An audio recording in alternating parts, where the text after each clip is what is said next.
Hello and welcome to the Cruxx of MedTech. We go beyond the buzzwords, bringing you the insights from the innovators, investors, and leaders who are driving this life-saving space forward. Because I'm absolutely fascinated by the stories that people have to tell in MedTech. As someone who works in this sector on a daily basis, I come across so many interesting people and so many interesting stories that I think the world deserves to know about. Welcome to the Cruxx of MedTech. Hello, Ananth, and welcome to the Cruxx of MedTech podcast. Thanks for having me, Henry. It's an absolute pleasure to be here with you today, Ananth. So we're going to dive into a lot of very cool things. One of those is your company, MOLLI Surgical, and going through the acquisition by Stryker. But before we dive into that, I really want to learn about you and your background. So tell me about growing up in Zambia. How did you start in this world, and give me a bit of an idea about your background? No, that's oh wow, you've done your research. I grew up in Zambia. My father was posted there as a finance lead for an oil and gas company there, and much of my formative youth was spent there. And I mean, at the time, Zambia was heaven on earth. Like, it's a gorgeous place. We'd go out and spend time in the bush, and on the weekends, like it was heaven. And then, like, things happen. Sometimes it gets there's this cyclical event, and there's a little bit of political unrest, and became a little bit unsafe, so we had to leave. But what was really fascinating about Zambia was the fact that you had this really visceral feeling of accessibility to care and healthcare. Like, if you had some level of wealth, you had access. If you didn't, you just had none. But even that, like, there was restrictions, like, machines and devices and like high tech that was taken for granted in North America just wasn't available in the continent of Africa at the time. And I remember that being very stark when one of my childhood friends passed away from cancer. Had they lived in the US, they would have had access to some higher levels of radiation therapy and radiation oncology, but that just wasn't the case. And that kind of set me along the path of, looking at medicine and healthcare and democratizing healthcare a little bit across the globe. Okay. So, yeah, that was interesting. It was a very interesting thing. Wouldn't trade it for the world. If you have a chance to visit, it's just gorgeous. It's a gorgeous place. Absolutely. So you obviously had that personal story and personal connection. Was that where you decided that you wanted to help people as a career and go into clinic, or like, how did that come about? Yeah, it was it was that kind of event, but also my favorite show was, I don't know if you remember, the $1 Million Man. So it's like with Steve Austin, he was this pilot that he kind of crash landed, and they had to redo his body, but instead of just replacing it with prosthetics, they replaced it and amplified his power, so he became the superhero. And I was like, oh, if you can use technology to enhance human beings, how cool would that be? And that kind of stuck with me and resonated. And so then we went high school and stuff, and I was always interested in engineering and building and tinkering. So just the merging of the two was highly organic. And so it just so happened that I serendipitously got involved in medical physics, which kind of blended engineering and the clinical piece. Medicine directly, I knew I wasn't well suited. My brain doesn't really work with memorization and rote memory, but likes to build and put things together from first principles. And so being able to apply those two skills together in this field of medical physicists, as a medical physicist, was extremely attractive. So that's where, when we came to Canada, I started focusing on, engineering and biomedical engineering, then finished my PhD in physics and became a medical physicist at the University of Toronto. Where I spent quite a long time, over, I think, 15 years there. And it's an incredible career. It was such a good use of developing technology, implementing new things, but you actually manage direct patient care, which was really a valuable experience. So how did that work then? So how were you managing patient care as a medical physicist? Talk me through the work with the University of Toronto. Yeah, so at the time, I had there's three different pillars. There's a research pillar where you're building new things, and then there is your clinical pillar. As a medical physicist, you're responsible for the safe delivery of radiation therapy to patients. Specifically, my focus was in prostate, breast, and gynecological treatments. My actual area was in the implantation of radioactivity into these tumors and doing it safely, doing it like in a way that caused the least amount of discomfort and kind of help the patient experience. And that in it of itself was a little bit of a paradigm shift for me from when I first started. So that your day-to-day clinical responsibility is interacting with building protocols, safety systems, and then actually planning and helping with the quality assurance of treatments for individual patients as they go through the program. So that was the clinical side. And then the research side was trying to make everything that we were doing in the clinic better and iteratively change it over time. And the focus of that research shifted over the years, which is unexpected, but also very fascinating. Okay, awesome. So was it through this working in that oncology space that kind of formed MOLLI Surgical? How did the idea come about really for the technology? Yeah. So it wasn't like point A to point B direct path type of evolution. The way it happened was like my original research was focused on delivering really high doses of radiotherapy, trying to get cure. And it was focused on being really aggressive with treatments, but getting precision in place.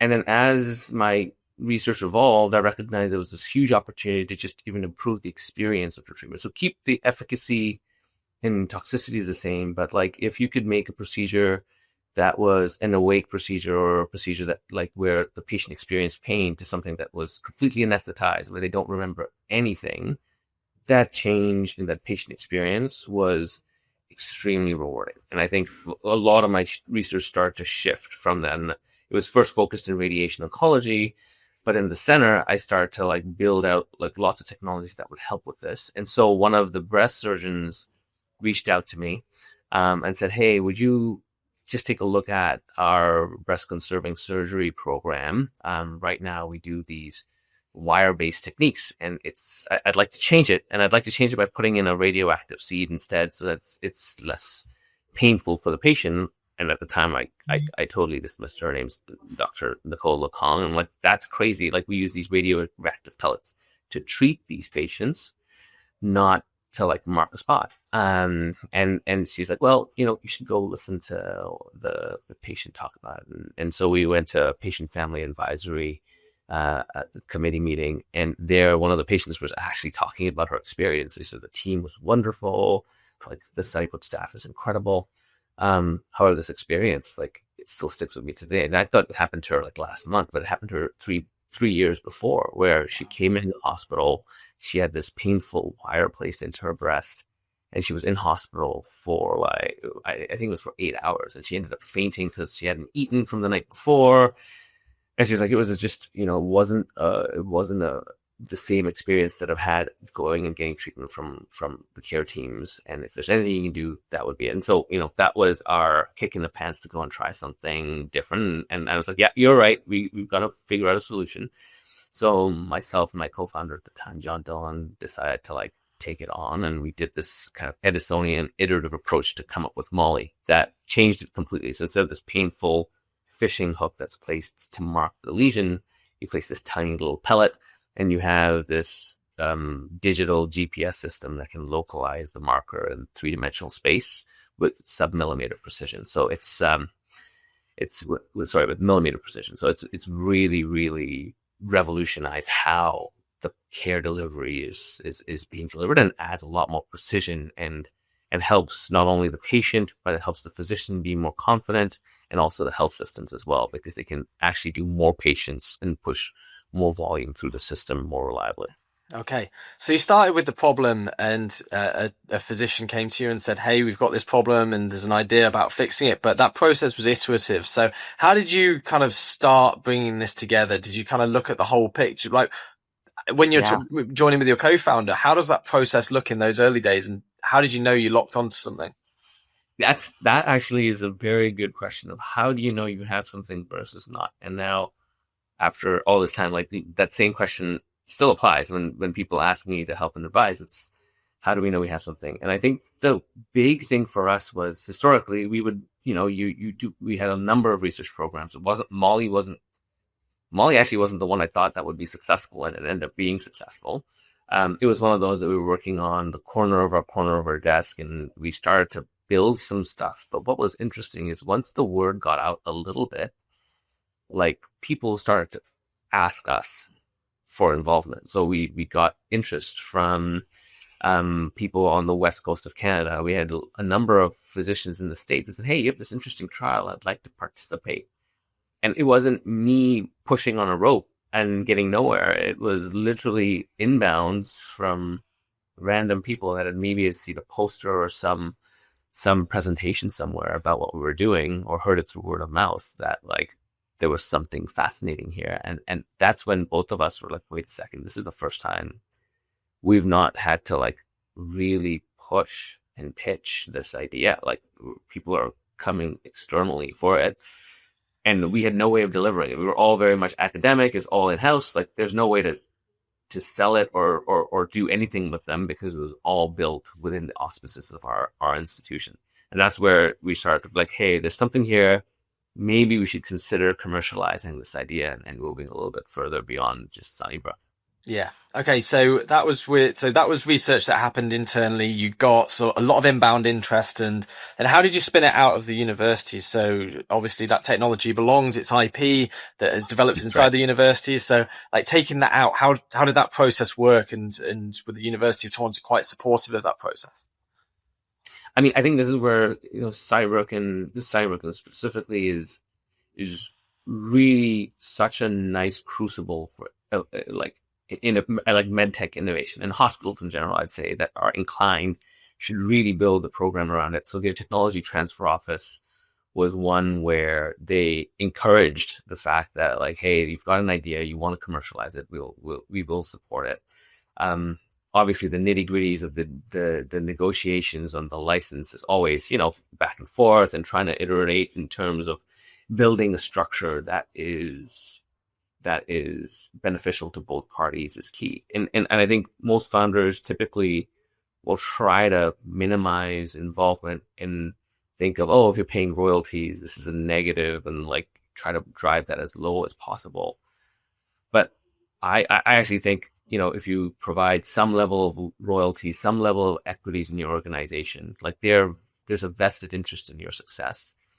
And having an institution where you can do clinical trials, have access to, like iterative innovation and kind of continue to push the boundary of your technology and have that benchtop to bedside type of loop fostered, it's so invaluable. So like, I would really challenge like early startup founders that are like, hey, you know what? I don't want to do anything with them. I want it all on my own, to think about a structure whereby you find a healthcare institution or partner and incentivize them to be a part of your success, because it's really hard to just do it by yourself.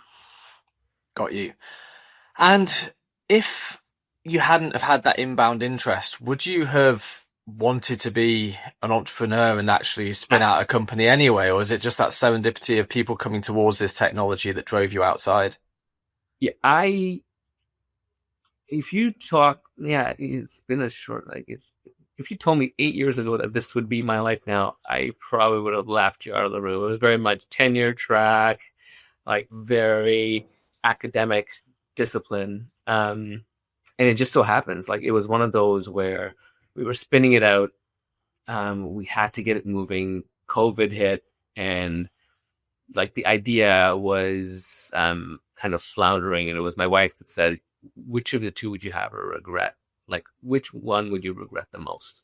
Like not having tried it and failed, or sticking it out here and being safe and knowing that idea could have had legs. And I think that regret structure of like trying to eliminate that was all I needed to be like, no, we should at least give it a shot. Like, and it wasn't, I say this is like, if for those that are especially like younger in their careers, like I was already a tenured associate professor. I had I was responsible for the program, very satisfied, 2 kids. Like it was like right after the first wave of COVID. So the economy was, and I probably not, for those that are afraid of risk, that probably wouldn't have the decision to jump and leave everything that's safe and leave your pension and all of that to do it. But if I could do it, I think anybody can do it, especially like age and status and things like that. Like if you do believe that you've got something, and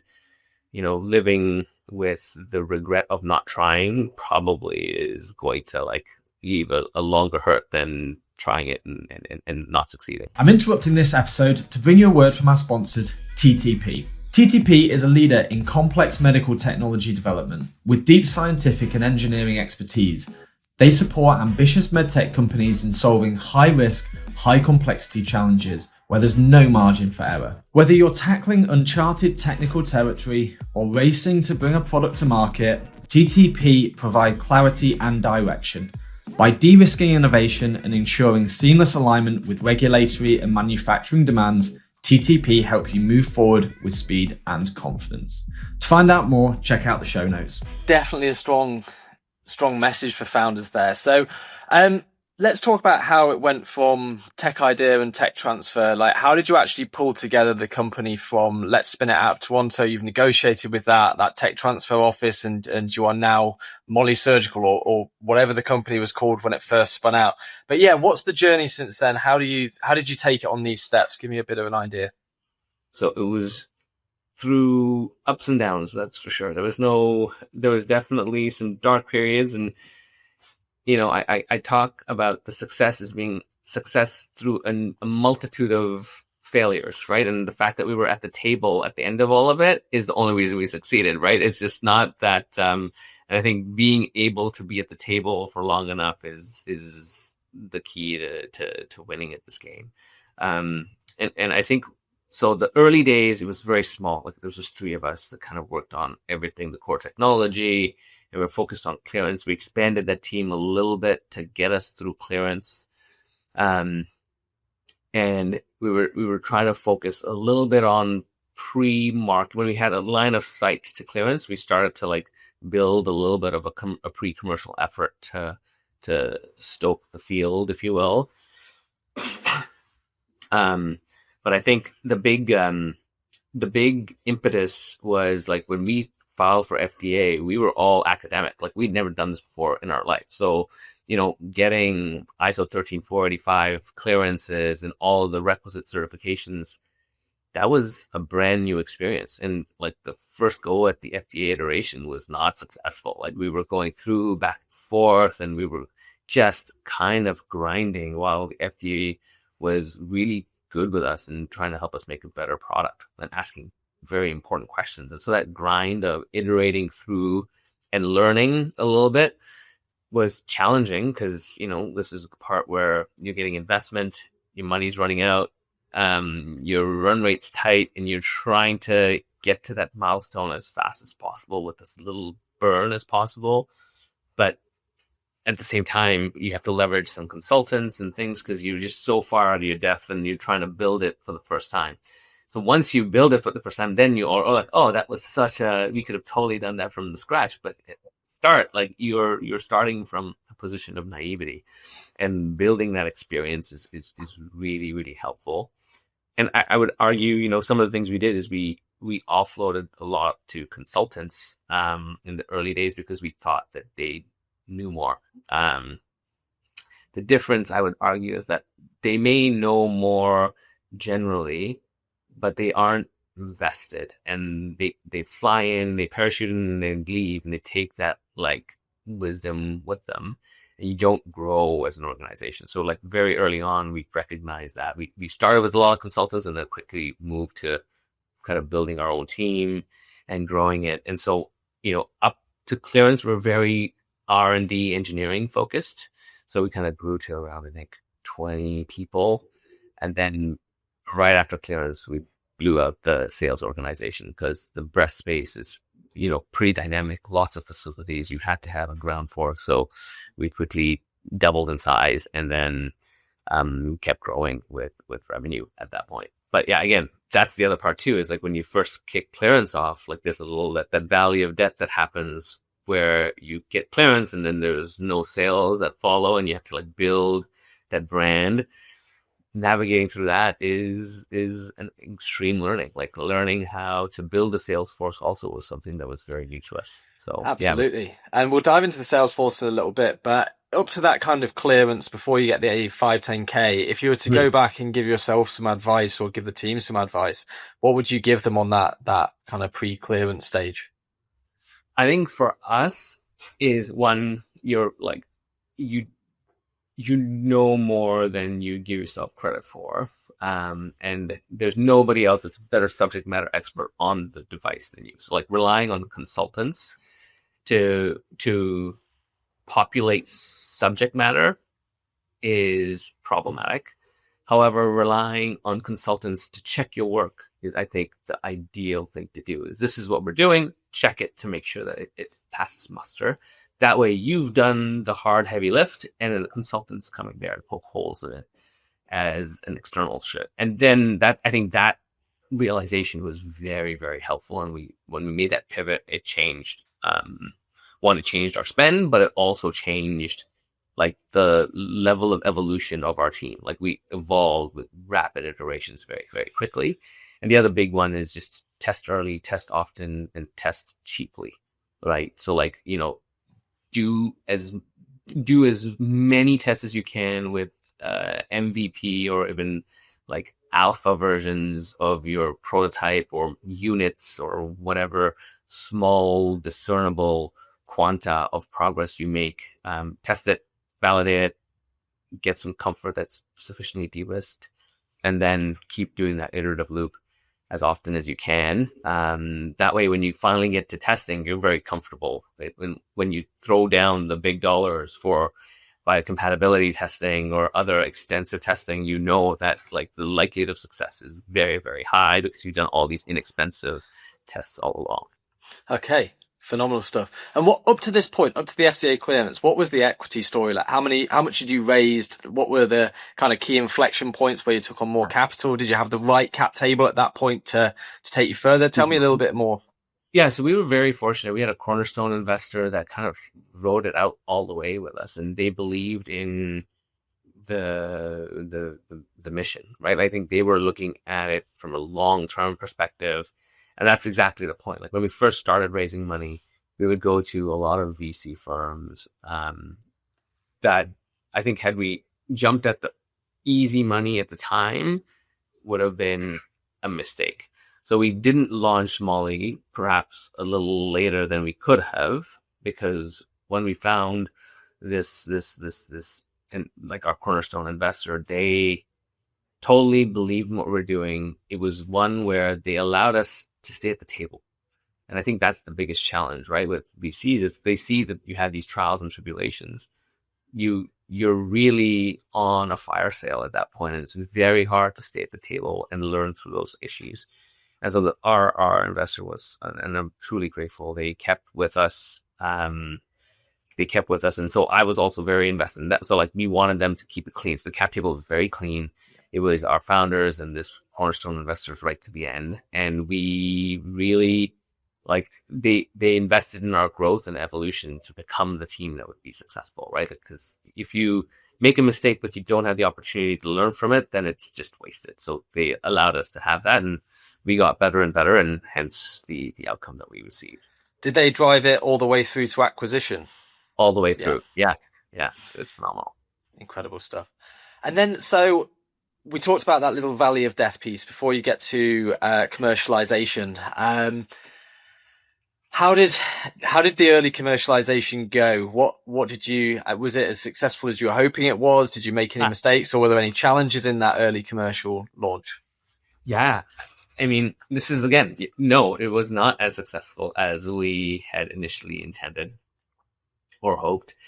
I think the strategy was very much like, let's try and create a structure that's ready for scale.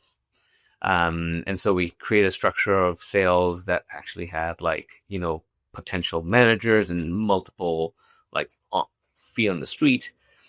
I think the difficulty with that is it was much harder to monitor all of that at the same time. And we weren't like, we were structured for the next evolution, but not where we were at right now.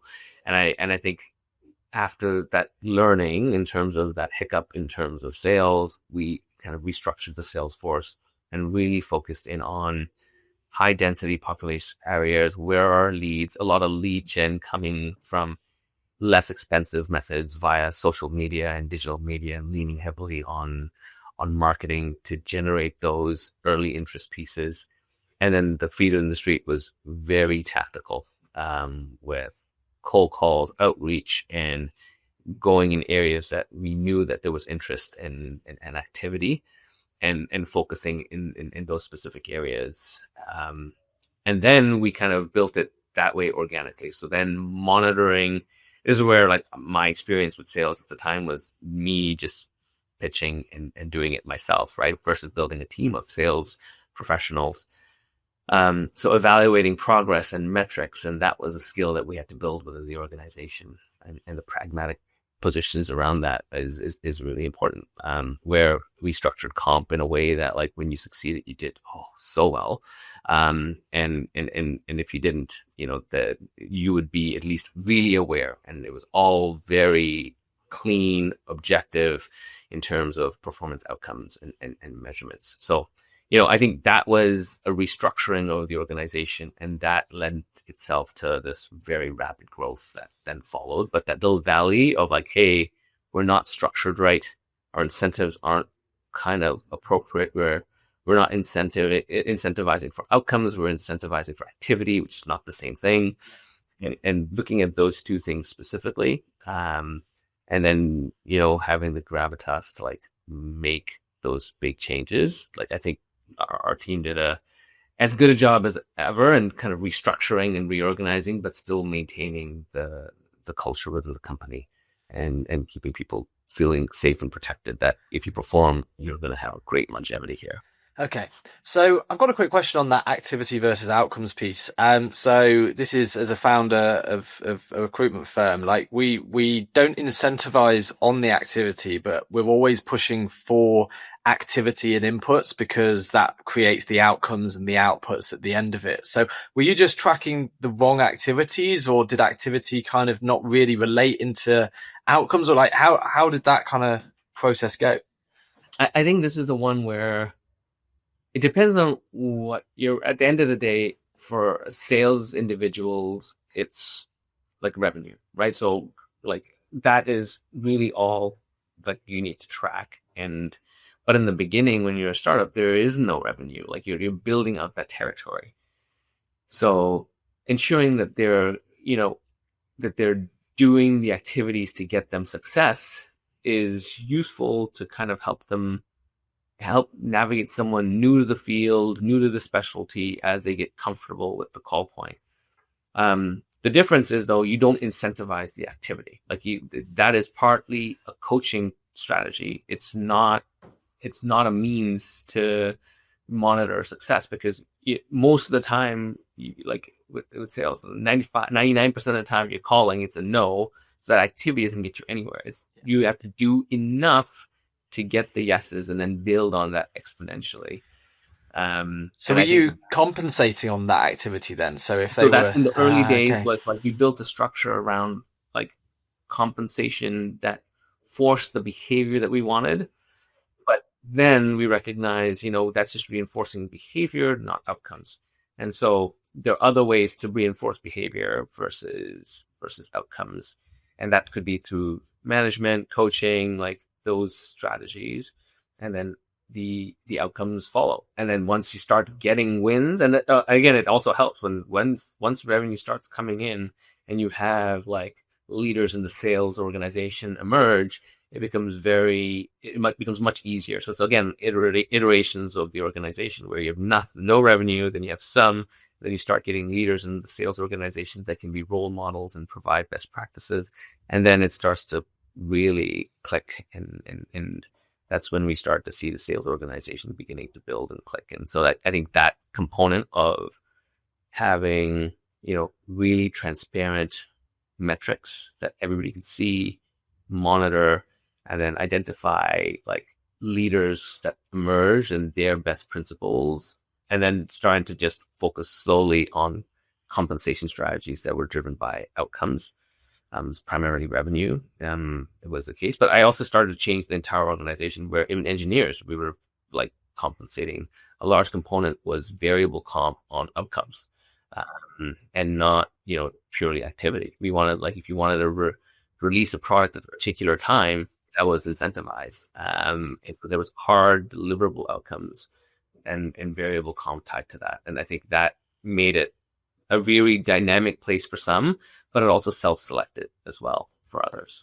Well, it builds that culture of like outcome focused, like driven. So I completely understand that. What I'm getting from you, Ananth, is that, like, so just to kind of paint a picture, like, it's not very often that the same person who founds the business is the one who also takes it through to an exit and commercialization. Like, the kind of skill set of someone who is either a clinician or an engineer is usually not the same person who then builds out the commercial org and then also can get that acquisition. I mean, it does happen, don't get me wrong. But what do you think it is about you that's helped you to adapt to each of these stages of the business? Because you've obviously seen a lot. You've obviously learned from your mistakes, but what do you think it is that's allowed you to kind of get through the whole stages to an eventual outcome? Because it's not easy to continue. Like, a commercial person is not always the engineer and person at the start.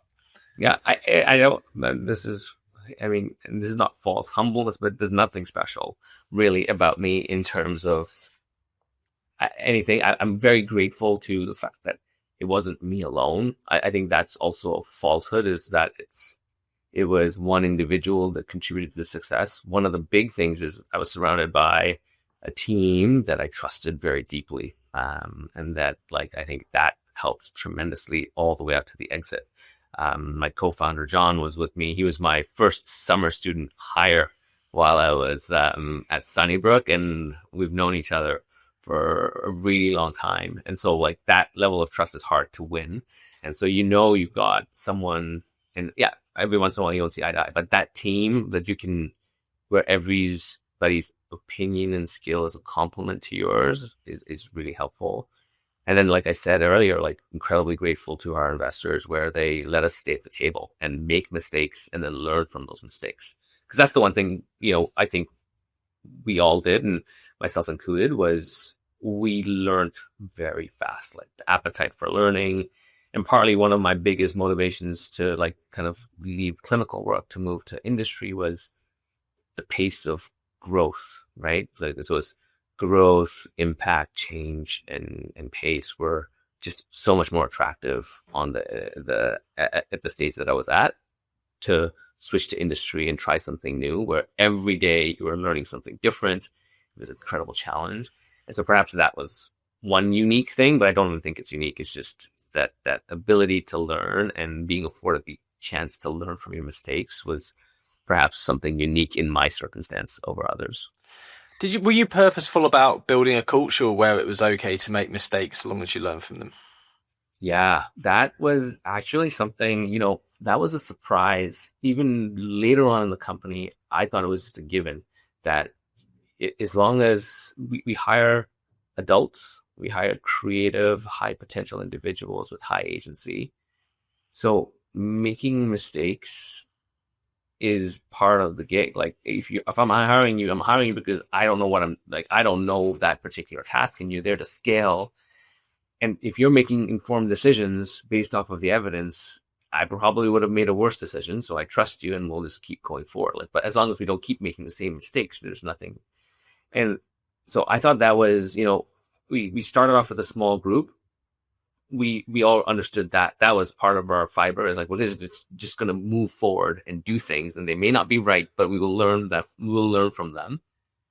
Then we kind of hired a bunch of people that came from different companies and brought external cultures, and they were afraid. They would always check. They would say, like, hey, I'm going to buy this, and I'm going to do this test. And we're like, why are you asking us these questions? Like, don't ask us these questions, just go do the thing. And in like these side conversations, you find out that, like, oh, in the past, like, if we did this without checking and it didn't go right, like, there was a consequence. And so it took us a long time where, like, even with those individuals where we told them this is perfectly fine, they didn't trust it. And it was only after a mistake was made that there was no consequence. There was just a, hey, what do we learn from it? How do we do that better next time? And then we actually, walk that talk. That level of trust got built. And then, then they passed it down to, no, this place is really like that. And then, their second in command, their captains would then make mistakes, and then they would support them through the mistake as opposed to any punitive measures. And so you're right. It was just a surprise to me. And even maybe, 6 months before the exit, we had a group meeting where we're talking about mistakes, and people were like, it still feels foreign that we can just make mistakes here. That's not should. And I was in my soul like, that shouldn't be the case. It kind of hurt that we weren't there yet as an organization, or that we had to keep reinforcing that message. But I think it is one of those where you have to reinforce it because it's not natural. People are afraid that there will be consequences, but you hire appropriately. And naturally, there's, if someone's making the same mistake over and over, there's a performance issue there. But if you hire right, you're hiring people that are more talented than you are. And so the chances that their decisions are better than yours are very, very high. And so if they make a mistake, it only makes us better. So that was, I think, a very important cultural thing that I wish I identified sooner, that we just have to reinforce it, but it's something that you kind of have to constantly reinforce. Amazing. Well, that's a super good lesson on culture and how to distill it as well. So I do want to bring the conversation around the exit now and how that even looked. So the first question really is around what point did Stryker get interested in MOLLI Surgical, and how did that relationship even start? Yeah, I mean, so they were interested in the very beginning, and then it kind of weaned off, mainly because of our team at the time, and we kind of weaned off because we were in really heavy build mode, and we just kind of blinders on, try to get clearance. And if there's anything to be learned there's a lesson there for sure. But they just wanted to keep in touch, and this is where later on they were also running a process, and we didn't know this. They were running a process in the space, and they also wanted to keep in touch, and they reached out, and we reached out as well to a number of people in the group, because this is when I kind of had restructured things, and we're seeing we were starting to see revenue, and we could actually see this ramp to profitability building, and that hockey stick that fabled hockey stick everybody talks about but sometimes doesn't hit, we were seeing that manifest. And so we were very excited to start reaching out to some strategics just to see, we had built something special, and I wanted to just gauge interest and see if there was any alignment. The goal wasn't actually to sell MOLLI at the time to anybody. It was really purely to look in and see if there was aligned strategies that we could grow alongside with some of these big strategics. That was literally the naive me, not looking for an acquisition. It was hey, can we, you have a portfolio of products that's adjacent to ours, can we co-sell and do something? That was the purpose of the reach out. Because I had, our board was so forgiving and wanted to go long that we were building a strong company, not a company to be acquired. We're just trying to build a company. Were you building for IPO, or were you always having acquisition in mind? No, we were building for IPO. But we were building for, again, this is the point where we were building for IPO, but there was no reason to go IPO. We could have been private. We were really just trying to build a company that would get to profitability as fast as possible. And then you could choose your own destiny at that point and kind of grow and evolve very organically. And so I think that was the fundamental core, is build a good company, build it with great people, and then have conversations, because I also didn't want to be blindsided by what's going on in the field. And if there's innovations coming that we, aren't aware of, having conversations with strategics is a great way to, see what your fit is in the entire ecosystem of a space. So I think that was really, really helpful. And when Stryker reached out, I was just naively asking them about fit, where do they see things going?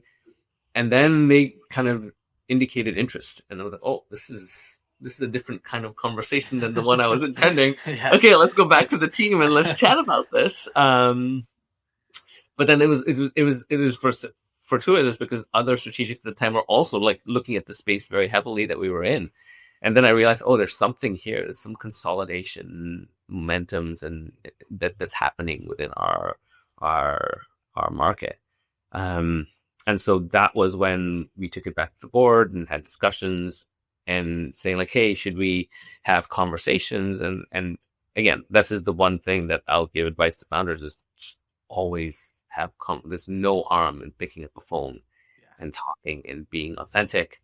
Yeah, don't be foolish and give away your trade secret, but like just, you know, there is no strategics do not have the bandwidth and power to innovate at the pace of startups. You just don't. So like that fear kind of should be lessened a little bit. Obviously be safe and careful. But engaging, figuring out what the fit is there a portfolio match early? And this is where, you know, when we were blinders on kind of focused, I wished we still engaged. I wish we still had a conversation. And we didn't have to do anything at the time, but we'd have kept the relationship strong, and perhaps learned a thing or two and avoided a couple of pitfalls along the way. What are those pitfalls? So avoiding those couple of pitfalls, if you hadn't have had the blinkers on, what do you think you might have done differently, or what do you think you might have learned from just having those conversations? Yeah, I mean, certain things were like, you know, we expanded OUS and outside Canada pretty quickly, and we went to Asia Pacific, and figuring out how to navigate that, perhaps that would be in better alignment with the strategic, so that when they did the acquisition, it would have been a little bit smoother, could have been helpful. They had lots of great ideas on the market, right? Like they're talking to a lot more people. They have a full sales force that's in the, like, so, you know, even having a conversation when they say like, hey, does yours do this? You know that somebody is doing that. And or have you thought about this? And so they're pretty open. And those conversations, even though it may be like a slight suggestion here or there, they help you think about what the next iterative change ought to be. Because if you're doing your job, you're getting all your changes from the clinical environment, and that's amazing. And, you know, you're getting it from the end user, and you should. But there's also these other inputs that like allow you to get, it's really a distilled version of a giant Salesforce getting clinical inputs that come out in these kind of early stage conversations that would help founders evolve their technology pretty quickly. And did you have a strategic on the cap table before you started talking about acquisition? Oh no. Yeah. I think I'd be very reluctant to have a strategic on a cap table in the early days. It's just, it makes it hard. It makes it really hard to have unbiased type of growth, right? Like your decisions now are beholden to this relationship. You're not open to grow and evolve the company as needed. So unless it's like a purpose-built company for an exit and everything's kind of pre-arranged and negotiated with outcomes already specified, I would probably discourage anyone from putting strategics on a cap table at any stage, unless you had a exit clause or a pre-negotiated. Because, you know, they want you, and this is part of it, strategics want you to be successful because then they can take you out, but they just don't want you, they want you to de-risk the idea. And sometimes de-risking the idea, you need flexibility to work with whoever you want. And this is where, if you have that restriction, it becomes you're kind of fighting the fight with an arm behind your back. And I think that's quite problematic. Another quick interruption to tell you about our sponsors, KUKA. KUKA is a global leader in robotics with over 25 years of experience partnering with medtech companies on their journey to market. Their reputation is built on robust technology, reliability, and long-term collaboration.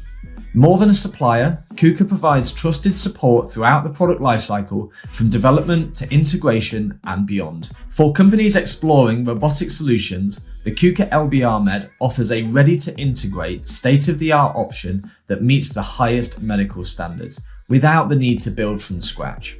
If you want to find out more, then head to the show notes and follow the link to KUKA's website. So when it came to the acquisition then, so you were talking to a few strategics at the time when eventually decided on Stryker. But like, how did that process go? Stryker got interested in this, and you were like, hey, there's a fit here, and they're quite serious about actually making an acquisition target here. But obviously you went around to the rest of the market to basically talk to everyone. Like, you want to get the maximum acquisition for the baby and make sure you have the negotiating power. So how did that process look then? So offer one on the table. Did you then go and shop around and try and find more, or did they kind of have those conversations ongoing still? How did that process look for you? Yeah, I think the process is different for each company. And so it was really, there's quite a bit of interest, and different companies move in different paces. But what I found unique, and kudos to the Stryker BD team, was they were the only ones that showed up and said, hey, I'd like to see your technology in the OR, see how it's used, touch it, feel it, like, you know, and as a founder and an inventor, that means a lot. Like they actually like to give that kind of attention to the thing that you created and breathe life into, like, goes a long way in building trust. So when they came and did that, like, you know, we went for a trip out to Hamilton. It was like an hour and a half, and then I like drove them there, drove them back, and we spent the whole time. But they were like, they got to feel it. And this is the part where, like, did not hide. Every technology has limitations. Every technology has strengths. So you show them everything in these cases with a level of authenticity, and then that to me it was just a coup for them, in the sense of when they did that, like, myself and John, my co-founder, were like, they actually now understand the value of what we're bringing here, because they spent the time, and it's not an Excel sheet exercise, and an interaction just on business terms, which is absolutely important at the end of the day. But like, from a builder's perspective, having a little bit of paying attention to the craft is also very helpful. And the Stryker BD team just really did that very, very well. And they came in and watched a ton of cases, and then there was multiple rounds of that. And I was like, okay, good. They get the technology in for what it's worth. And so that gave me a lot of comfort that, you know, in their hands, they'd be able to excel it and scale it to the moon. And that helped in absolutely. The offer was key, but the fact that it would then grow that impact out beyond what we would be able to accomplish on our own was absolutely critical as well. So you had that BD team doing a lot of visits, and then after that, I'm sure getting involved with a lot of technical people, due diligence, like lots of stages of process that you kind of like most people really know about.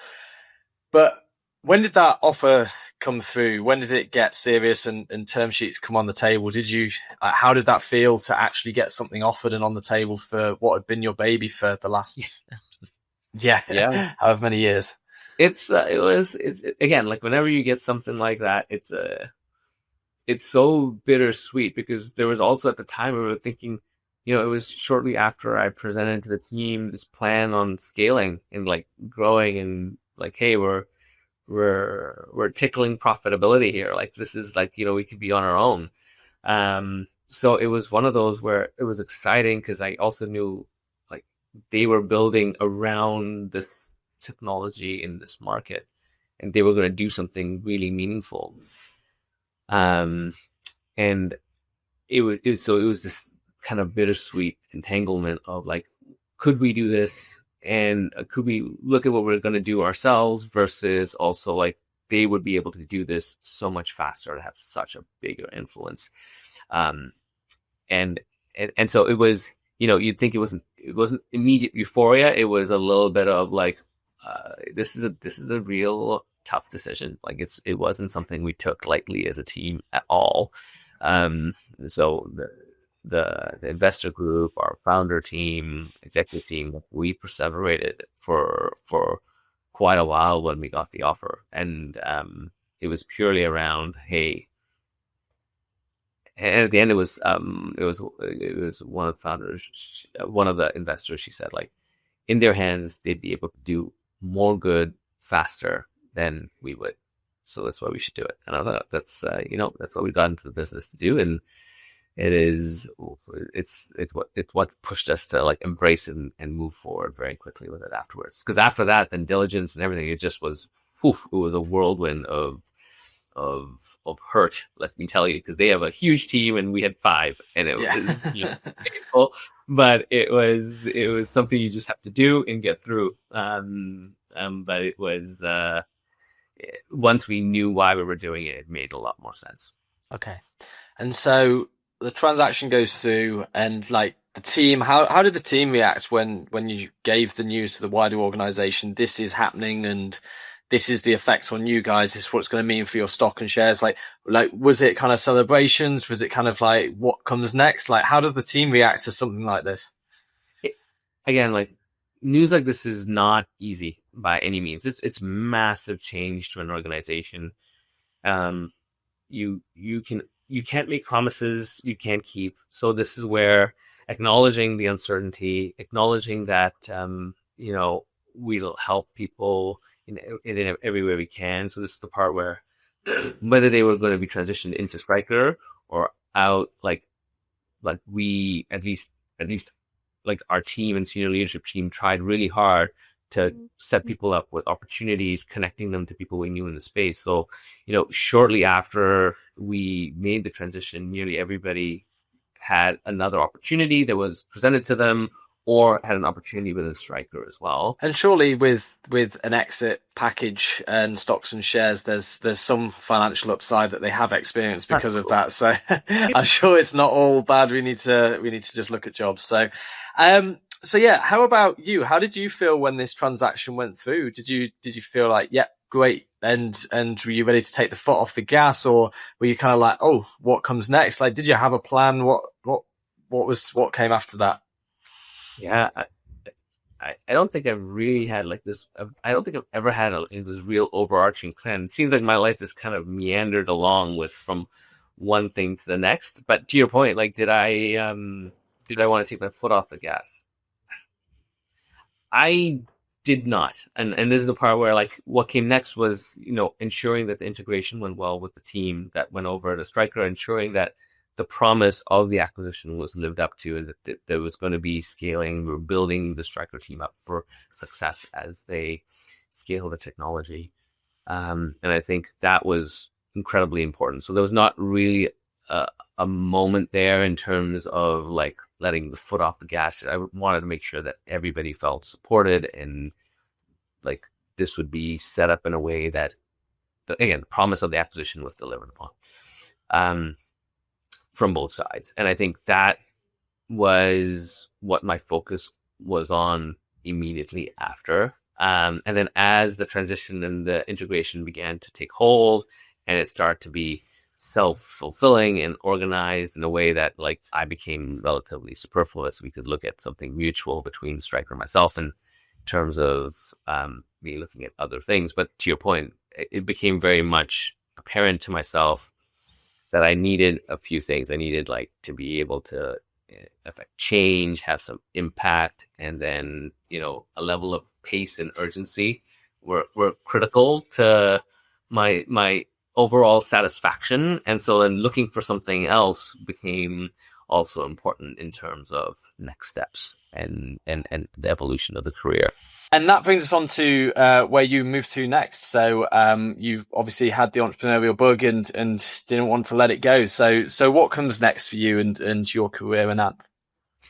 Yeah. So again, like, shortly after looking for that impact and pace opportunities, and I was fortunately like looking into the space in Ontario locally. There's a really fascinating medtech environment. So advising with a couple of startups, but one that just really just captivated me was a company called Triferox. And so I recently joined on as a chief operating officer, and it's an organ transplant company that's looking to really revolutionize the way in which organ transplants are delivered, right from the donor all the way out to the recipient. And like when I first started, I wasn't even aware of the challenges faced by this highly complex care system.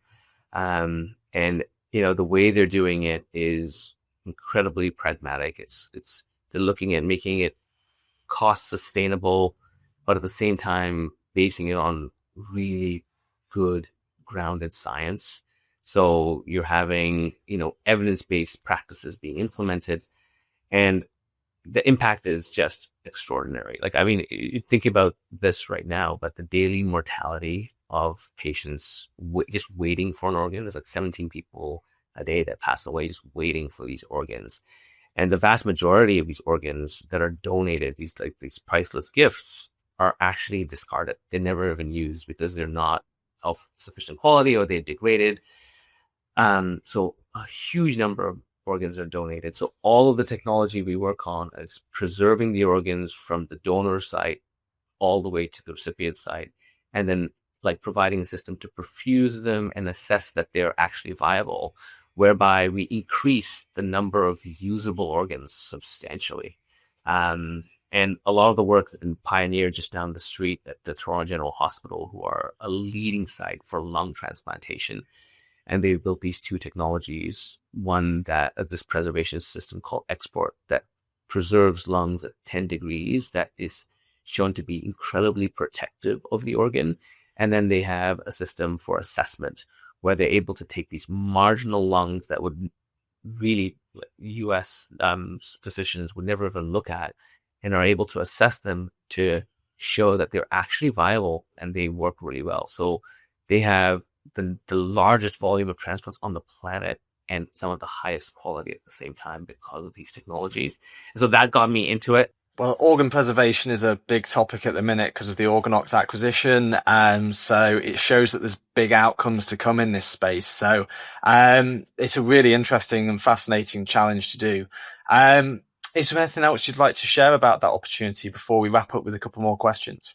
No, I think, just I think one of the things that was very, very key for just in terms of next steps is like, you think about the sale and it's great and you have some windfalls from there and some time, but then what you do with that time is also very important. For me, I recognized just gearing down didn't give me satisfaction, actually. Like, I thought like, oh, I'll have to spend more time in it. I did not enjoy myself versus now that I have like purpose, impact, and you're able to affect change in a group that's incredibly dynamic and mission oriented. Like I get out of the bed in the morning, like springing into step and running and gunning. So, I think that's one piece of advice for founders is be wary. It gets addictive to like build. And so once you have the success, you'll keep wanting it. So no, thanks for the chat, Henry. No, that's amazing. Thank you so much for joining me, Ananth. And I think there's some incredible lessons there for founders, and also an incredible story for anyone who wants to go on a similar journey. So thank you very much for joining me, and I appreciate your time. No problem. Thank you so much for joining me on the Cruxx of MedTech podcast. If you're not already doing so, please go ahead and subscribe on YouTube or follow the podcast on Spotify or wherever you get your podcasts. This podcast is proudly brought to you by Cruxx. Cruxx is a medtech search firm which places pioneers in transformative roles to help us live longer, healthier lives. We do three things for companies. We help hire world-class executive talent. We help companies raise investment from Series A to Series C and execute upon M&A. And we also are building a community of medtech leaders to facilitate peer-to-peer learning and accelerate the companies to help them go faster. If you're interested in any of those three things, please reach out to me on LinkedIn or follow the link in the show notes to find out more. Thank you.